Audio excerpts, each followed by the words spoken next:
To erase all of the information stored on bio, you can perform a hard reset. This will erase all user data, including maps, cleaning schedules, cleaning history, and any other customized cleaning data recorded on the bot. To do a hard reset, remove bio from his charging station and ensure he's powered on. The hard reset is embedded in bio as one of his home checkup test steps.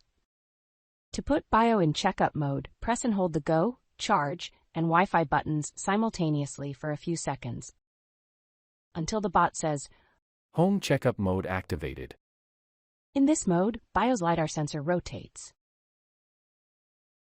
Do not perform a complete home checkup test. Instead, press the Wi-Fi button 6 times until you hear Reset Device. Reset device. Then press Go. Bio's data is now being erased. Wait a minute or so while bio finishes erasing his data and rebooting himself. Once he has rebooted and his screen lights up again, the hard reset is complete. If you need further assistance, please contact our helpful support team